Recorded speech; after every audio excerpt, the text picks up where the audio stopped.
नमस्कार दोस्तों, फिर से एक बार मैं नरेश महानंद आपका लाइव शो में स्वागत करता हूं। दोस्तों, आज का विषय है आराधना हम कहाँ करें, चर्च में करें कि घर पर करें। इस विषय पर आज हम चर्चा करने वाले हैं, तो चलिए शुरू करते हैं। दोस्तों, ये विषय हमने इसीलिए चुना क्योंकि आज बहुत सारे मसीही भाई बहन मुझे कमेंट करें।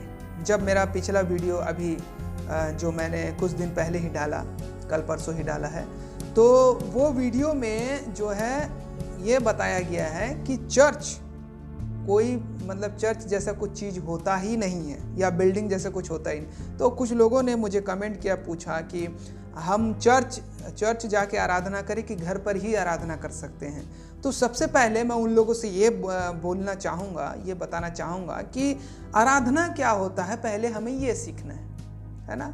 आराधना कैसे करते हैं ये हमें जानना है, सीखना है, समझना है। उसके बाद मैं बताऊंगा कि ये कहाँ करना चाहिए, है ना। इसका कोई पर्टिकुलर जगह होता है कि नहीं होता है, ये सारी बातें आज मैं आपको बताऊं। जैसे कि मैं अपने पिछले वीडियो में भी बता चुका हूं कि चर्च जैसा कुछ चीज होता ही नहीं है, और जो भी होता है वो हम हैं। चर्च कौन है? हम हैं। तो पहली बात, ये चर्च जाना या नहीं जाना, ये बात तो यहीं खत्म हो जाती है। और दूसरी बात ये कि अब चर्च हम ही हैं, तो हम आराधना कहाँ करें, घर में करें कि कोई बिल्डिंग में करें। तो यहाँ पर ज़्यादातर लोग आज जो बहुत बड़ा एक परपंच खोल के रखे हैं, एक बिल्डिंग बना दे रहे हैं और उसमें अपना एक नाम का संस्था खोल रहे हैं, लोगों को बोल रहे हैं यहाँ आना बहुत ज़रूरी है, इकट्ठा होना ज़रूरी है।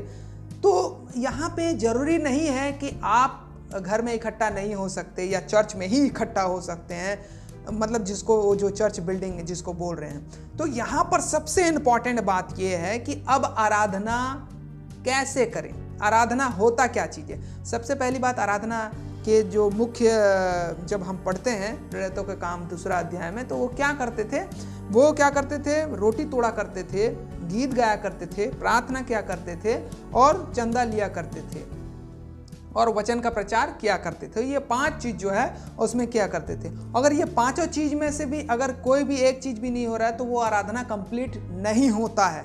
फिर से एक बार सुन लीजिए, आराधना क्या होता है। सबसे पहले मैं बता रहा हूं आपको, पहला जो है गीत गाया करते थे, प्रार्थना किया करते थे, चंदा लिया करते थे, है ना, वचन का प्रचार किया करते थे और प्रभु भोज लिया करते थे, जिसे हम रोटी तोड़ना बोलते हैं। तो ये 5 चीज अगर किसी आराधना में नहीं है, अनकंप्लीट है वो आराधना, ठीक है। वो आराधना नहीं है, क्योंकि प्रति सप्ताह का पहला दिन वो रोटी तोड़ा करते थे और जब भी इकट्ठा होते थे वो सप्ताह के पहले दिन में वो रोटी तोड़ा करते थे। वचन में लिखा गया है, बताया गया है। तो यहाँ पे क्वार्टरली, हाफ ईयरली या फाइनल ईयरली ऐसा नहीं करना है प्रभु भोज के लिए, है ना।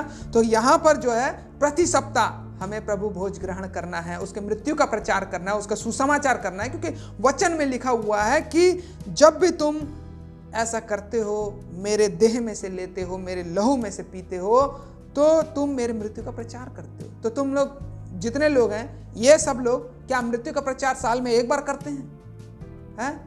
क्या उसके जी उठने का प्रचार महीने में एक बार करते हैं कि तिमाही में एक बार कि छमाही में एक बार, इस प्रकार से जो कर रहे हैं। तो यहाँ पर जो है सबसे बड़ी बात यह है कि आराधना जो है ये 5 चीज कंप्लीट होना चाहिए, तब हम उसे आराधना कहते हैं, है ना।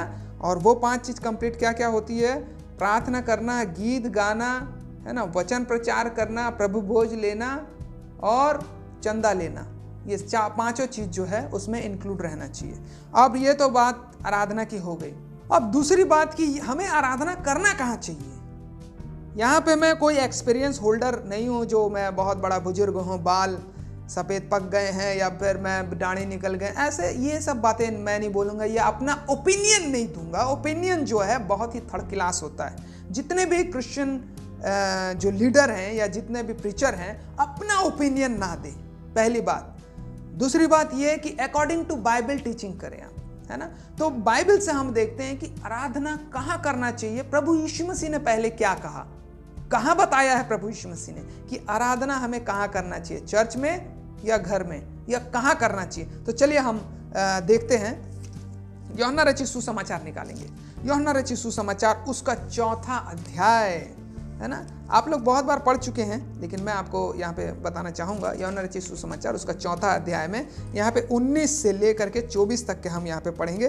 तो यूहन्ना रचित सुसमाचार 4 अध्याय का यहाँ पे स्त्री ने उससे कहा, हे प्रभु, मुझे लगता है कि तू भविष्यवक्ता है। अब प्रभु यीशु मसीह क्या कहते हैं? हमारे बाप दादों ने तो इसी पहाड़ पर आराधना की। देखिए प्रभु यीशु मसीह क्या बोल रहे हैं, हमारे बाप दादों ने तो इसी पहाड़ पर आराधना की, तुम कहते हो कि वह जगह कहाँ है जो आराधना करनी चाहिए, हमें दिखा दे। हैं वो जगह हमको पूछते हो तुम, कहाँ है वो जगह पूछते हो कि आराधना करनी चाहिए, क्या वो यरूशलेम में है? लोग इस प्रकार से कंफ्यूज हैं कि चर्च में ही आराधना होता है। ये फॉल्स डॉक्ट्रिन है मेरे दोस्तों, इसे आप बच करके रहें कि चर्च में ही आराधना नहीं होता है, चर्च जाने से ये होता है, चर्च जाने से वो होता है। ये मैटर नहीं है, ठीक है। तो यहाँ पर जो है, यहाँ खुद प्रभु यीशु मसीह कह रहे हैं, हमारे बाप दादा तो पहाड़ में आराधना किया करते थे और तुम अभी मुझसे कहते हो कि वो जगह जहाँ आराधना करनी चाहिए यरूशलेम में है। यीशु ने उससे कहा, हे नारी, मेरी बात का विश्वास कर कि वह समय आता है कि तुम ना तो इस पहाड़ पर पिता की आराधना करोगे और ना यरूशलेम में, है ना पिता की आराधना यरूशलेम में होगा, ना पहाड़ पर होगा। तुम जिसे नहीं जानते हो उसकी आराधना करते हो और हम जिसे जानते हैं उसकी आराधना करते हैं, क्योंकि उद्धार यहूदियों में से है। परंतु वह समय आता है, वरन अब भी है, जिसमें सच्चे भक्त पिता की आराधना आत्मा और सच्चाई से करेंगे। यानी कि पर्टिकुलर कोई जगह नहीं है आराधना करने के लिए। बाइबल में कोई भी जगह को इम्पोर्टेंट नहीं बोला गया है आराधना करने के लिए।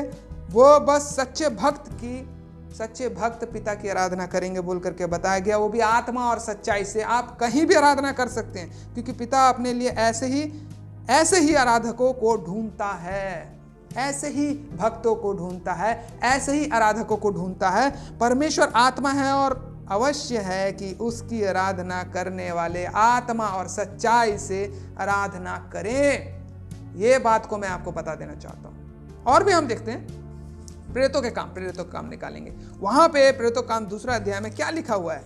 प्रेरितों के काम 2 अध्याय में यहाँ पे लिखा हुआ है कि वो घर घर रोटी तोड़ा करते थे, है ना। यहाँ पे 2 अध्याय का 46 में लिखा हुआ है। वहाँ इस बात को बताया गया है कि प्रेरितों के जो मतलब जितने भी प्रेरितों का जो आराधना करने का तरीका था, पर्टिकुलर कोई जगह नहीं था, वो घर घर तोड़ा करते थे। और बाइबल में कोई ऐसे सटीक जगह नहीं है कि वो यहीं इकट्ठा होते थे या ये उनका आराधना घर था, ऐसे कोई भी वहाँ पे कमेंट नहीं हुआ है या लिखा भी नहीं गया है, ठीक है। यहाँ पे जब हम पढ़ते हैं, हाँ यहाँ पे 46 में देखते हैं, 2:46, प्रेरितों का काम 2:46 में, वे प्रतिदिन एक मन हो करके मंदिर में इकट्ठा होते थे और घर घर रोटी तोड़ा करते थे, आनंद और मन की सिधाई से भोजन किया करते थे।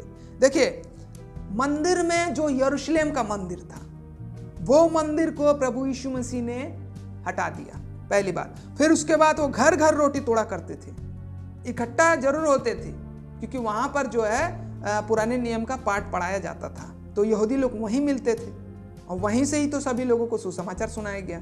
तो घर घर रोटी तोड़ने के लिए वो जाते थे, लोगों को बताते थे, सिखाते थे, समझाते थे। और इसी प्रकार से हम कुरिन्थियों में भी देखते हैं और भी बहुत जगह देखते हैं, तो वहाँ पे पता चलता है कि हर जगह जाते थे रोटी तोड़ने के लिए, आराधना करने के लिए। और स्वयं प्रभु यीशु मसीह ने कह दिया है कि ये जो आराधना है आप कहीं भी कर सकते हैं, ठीक है। ये ना पहाड़ पर करेंगे और ना ही यरूशलेम में, यानी कि कोई जगह का इंपॉर्टेंस है ही नहीं। अब मैं आपको एक बात बता दूं कि क्रिश्चियनिटी या मसीहत कोई संस्था या सांप्रदायिक नहीं है। अगर संस्था और सांप्रदायिक बनाएंगे तो तकलीफ तो झेलना पड़ेगा, तकलीफ और ताड़ना तो झेलना पड़ेगा। लेकिन मसीहत और क्रिश्चियनिटी जिसे हम कहते हैं, ये एक ट्रूथ ऑफ गॉड है, परमेश्वर की सच्चाई है। ये एक लेटर है, गॉड ऑफ लेटर है। ये परमेश्वर का एक संदेश है लोगों के लिए, जीवन बदलने के लिए है, अपने लाइफ को सरल और सुखमय बनाने के लिए है और अनंत जीवन की ओर शिक्षा प्राप्त करने के लिए। तो लोग आज उसे एक धर्म बना दिए हैं, एक सांप्रदायिक बना दिए हैं, एक संस्था बना दिए हैं, जिसके वजह से आम मसीही लोगों को तकलीफ झेलना पड़ रहा है। और इसमें जो है ज़्यादातर जो लोग जो अपना नियम कानून बना रहे हैं, जिनका बड़े बड़े संस्था हैं, जिनके बड़े बड़े सांप्रदायिक हैं, वो जो अपने अलग अलग नाम से चर्च खोल करके बैठे हैं, बाइबल में उस नाम का कोई जिक्र है ही नहीं। बल्कि हमने जब बात किया था मत्ती 16:18 में, प्रभु यीशु मसीह ने बोला था कि मैं अपनी कलीसिया बनाऊंगा। तो आप मेरे को एक बात बताइए कि अपनी कलीसिया का मतलब क्या होता है? कि ये प्रभु यीशु मसीह की कलीसिया है ना? तो प्रभु यीशु मसीह की कलीसिया है, लेकिन आज हम कितने सारे अलग अलग कलीसिया बना लिए हैं। लोग अपने दिमाग से यानी कि बाइबल के अकॉर्डिंग नहीं चल रहे, बाइबल के नियमानुसार नहीं चल रहे हैं, प्रभु यीशु मसीह या प्रेरितों की शिक्षा के अनुसार नहीं चल रहे हैं, बल्कि अपने दिमाग से वो मनगढ़ंत कहानियां और काल्पनिक जिंदगी बिता रहे हैं, जिससे उनको सिर्फ और सिर्फ अनाज्ञाकारिता की श्राप मिलेगा और कुछ नहीं। तो आज बहुत सारे लोग इस बात से वंचित हैं कि हम आराधना घर में करें कि चर्च में करें।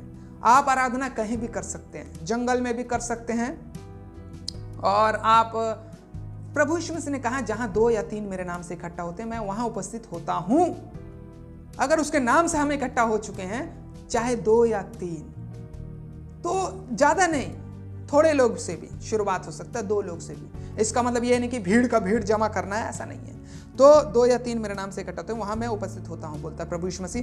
तो यहां हम आराधना घर में भी कर सकते हैं, छत में भी कर सकते हैं, खेत में भी कर सकते हैं, जंगल में भी कर सकते हैं, अपने जॉब प्लेस में भी कर सकते हैं, जहां पे आप जॉब करते हैं वहां पे अगर आप शुरू करना चाहें तो हर जगह आप कर सकते हैं आराधना। कोई पर्टिकुलर इसका प्लेस नहीं है। और चर्च बिल्डिंग जो है वो एक मूर्ति पूजा जैसा कोई मंदिर हम समझते हैं। लोगों की जो धारणा है वो दूसरे गैर मसीही लोगों की जैसे धारणा बना करके रखे हैं। जैसे चर्च में मतलब मंदिरों में एक घंटा होता है, तो ये चर्च में भी घंटा लगा दिए हैं, है ना? तो ये लोगों का देखा सुखा एक बनावटी मसीहत को दर्शाता है और सांप्रदायिक और संस्था को बढ़ावा देता है, बल्कि इसमें मसीहत कम और सांप्रदायिक और संस्था और भ्रष्टाचार बहुत ज़्यादा है। दोस्तों, आज हमने सीखा कि आराधना घर पे करें कि चर्च में करें। आराधना हम कहीं भी कर सकते हैं, बस प्रभु यीशु मसीह कहते हैं 2 या 3 मेरे नाम से जहाँ इकट्ठा होते हैं वहाँ मैं उपस्थित होता हूँ। तो आप शुरू कर सकते हैं। मैंने जिस प्रकार से वीडियो में बताया कि 5 आराधना के नियम हैं, अगर आप उसको फॉलो करते हैं तो बिल्कुल आप सटीक आराधना कर रहे हैं। तो दोस्तों, इसी प्रकार से नए नए वीडियो के साथ हम आपके पास आते रहेंगे। तब तक के लिए हम आपसे अलविदा लेना चाहेंगे। परमेश्वर आप सभी को आशीष दे। नमस्कार, गुड बाय।